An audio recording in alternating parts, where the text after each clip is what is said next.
Hello and welcome to FinextraTV EBAday 2020. I'm Hannah Wallace and kindly calling in to talk about the Confirmation of Payee solution and the next steps for innovation and international markets is David Janse, CEO and co-founder of SurePay. So welcome, David.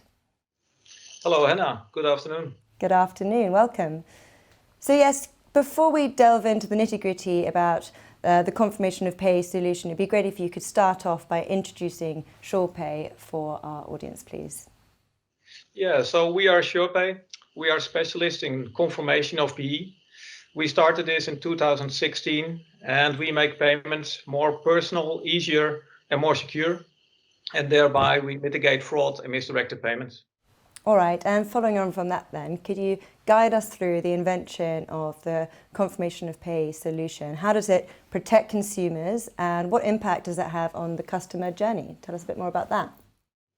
Yeah, sure. Then I go back to 2016, if I may, because at that point in time, the 4 out of the top 5 frauds were related by that you could not check the account holder with the account number. So it was a large problem and even booming business. For example, invoice fraud or impersonation, that kind of things, CEO fraud, social fraud. So all kinds of fraud were related to this problem. And banks were already working on this for years, how to cope this. And it was not that simple. And then Marcel and I, jumped on this and we try to overcome all the hindrances and just develop a proper confirmation of Payee.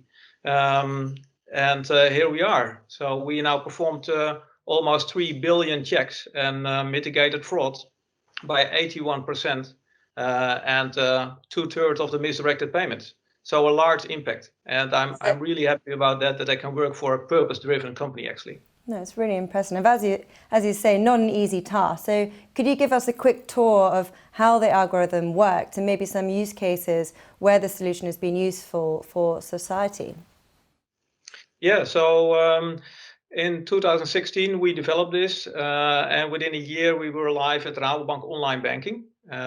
Within a year, all the other major banks in the Netherlands also implemented this in online banking in the payment initiation form.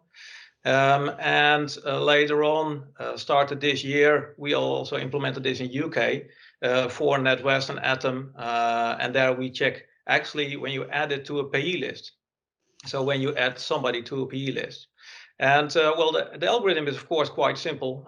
It's a match or it's a no match. But yeah, that's a little bit too simplified, I think, but it feels for the customer and the end user that it's that simple. Because the trick of this is that we have 3 guidelines. And one is we don't want to hinder the customer experience. So people should just pay somebody as they used to do or add somebody to a PE list as in the old days. And then at the background, we came in and we check if it's a match or a no match. And most of the time, actually, it's a close match. So, of course, there's a lot of matching, around 75%.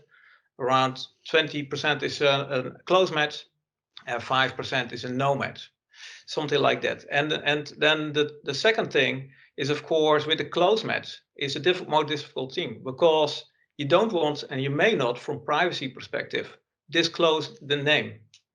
So what we do is we only give back information that you already know. So for example, when you call me D. Janse and you pronounce it with an N at the end, that's a common name in the Netherlands, so everybody does that. But it's wrong. So then we correct it to D. Janse.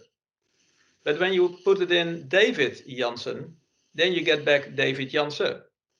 Or even when it's actually a joint account. So I have a joint account with my wife, but we don't disclose the name of my wife if you don't input her name. So there's a lot of rules around this than actually just a no match and a match. No, it's really and then the third guideline, and also the last, is that when you get a no match or it is a close match, that we also disclose that when you want to pay to a person, we say, yeah, well, the name is correct, but it's a company, or the other way around. So a fraudster can't pretend that he's a Janse company, and actually it's a Janse fraudster.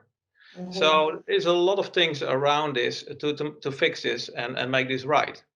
And a special thing that we discovered in UK, for example, is Elizabeth. A lot of people call Elizabeth Liz.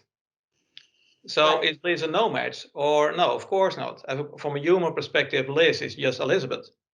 So we have a large list of synonyms, and the same, of course, count for LTD Unlimited. So and another one, maybe an interesting example is that you could, of course, also type in Janse David Jan. That's an out of order.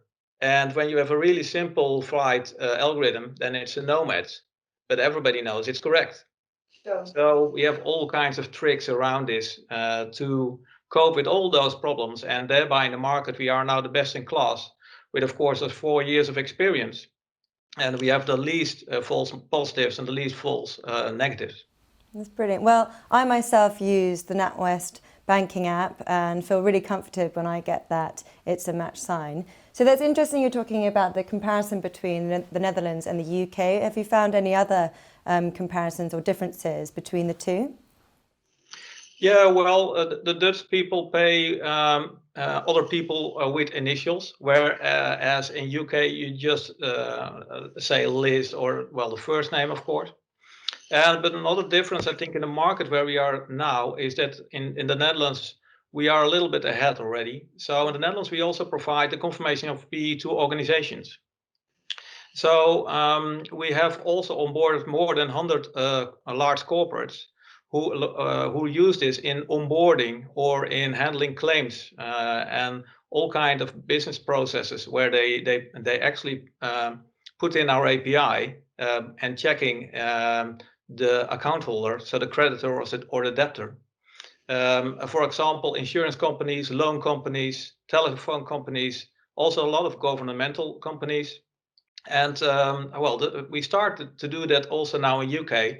So in UK, we check the HMRC COVID payouts.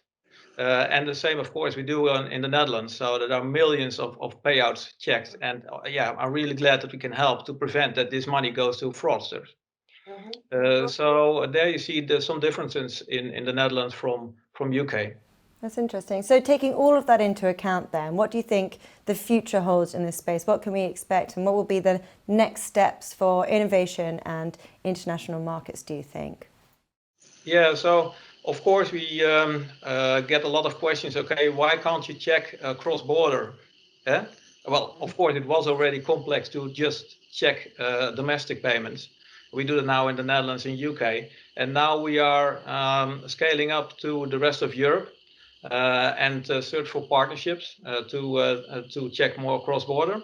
And on top of that, scaling to Europe and the rest of the world, we are also adding already new services.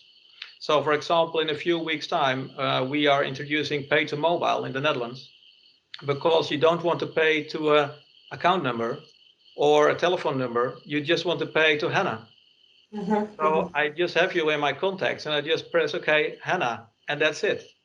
And that's what we are introducing in the Netherlands. So yeah, you're sure then that you are paying the right person or the right company by just clicking on the right contact. So you see that we get closer and closer to a really smooth user experience. You just want to pay the right person or company, like you app or do Facebook or wherever. It's fascinating. It's brilliant to be able to talk to someone who was there at the beginning of an application and a solution that I use myself. But David, for now, thank you so much for calling in. It's been really insightful and certainly some interesting developments ahead, I think. But we'll leave it there. Thank you very much. Okay, thank you, Hannah. Bye-bye.